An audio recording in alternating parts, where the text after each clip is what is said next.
السلام عليكم ورحمة الله وبركاته. النهاردة انا هعمل لكم الفراخ المحشية كبد وقوانص ورز.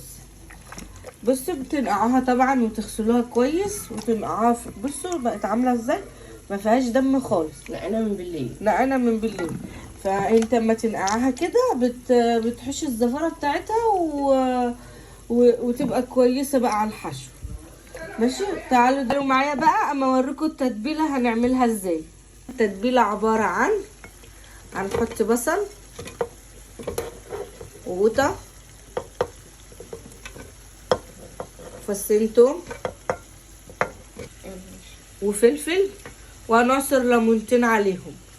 التوابل عباره عن بابريكا، فلفل، الملح طبعا، بهارات السبع بهارات، شويه قرفه.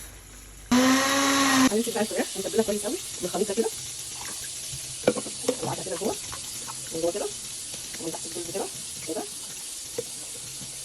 نعملها كده حلو.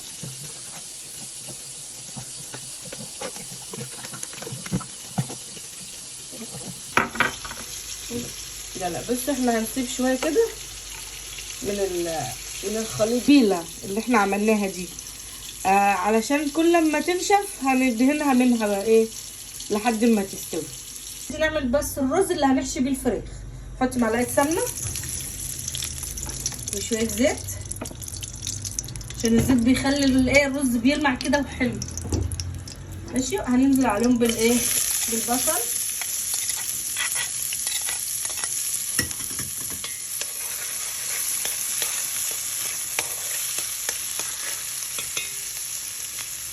من البصله بقت كده اهي، يعني ما نستناش اما تتحرق ولا حاجه. نزلنا هنبتدي بقى نحط عليها الكبده،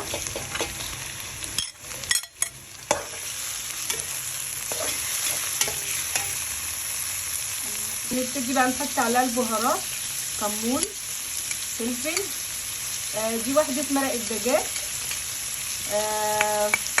قرفه، كركم، كزبره.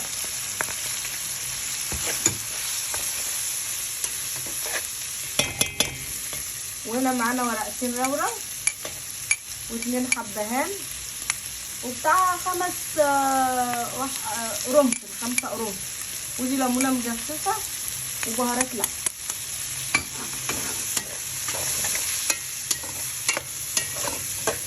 شايفين المنظر اهي نشفت خالص، ما تخافوش ولا هتزفر الرز ولا حاجه خالص. الحاجات اللي احنا بنسمعها. هنبتدي بقى نحط الرز.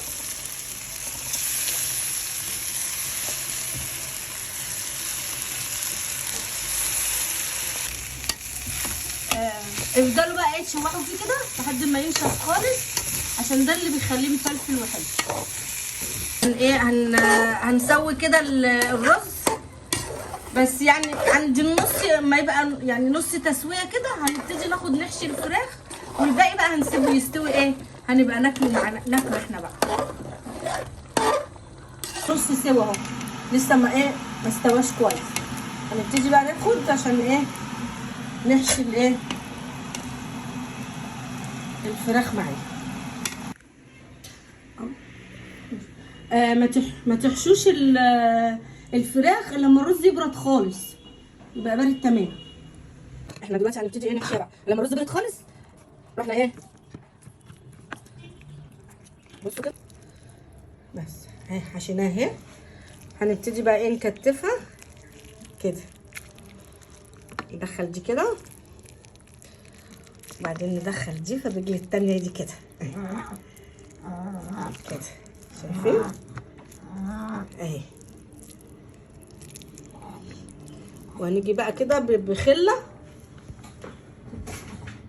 بقى، بخله كده كانك بتخيطيها كده اهو.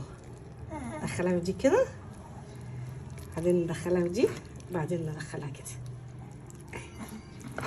بس كده. نبتدي نعمل دي كمان كده كده بس كده. كتفنا تكتيف حلوه. بعدين بقى نعمل دول كده اهو لورا كده ونحطهم بقى في الصينيه عشان ما يتحرقوش.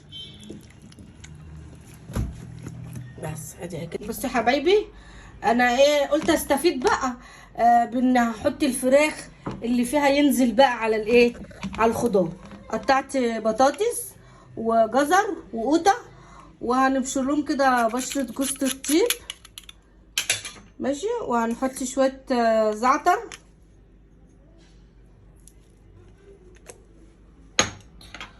وشويه بابريكا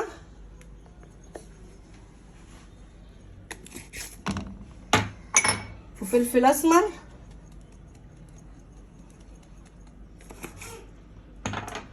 وهنحدقهم بقى عليهم.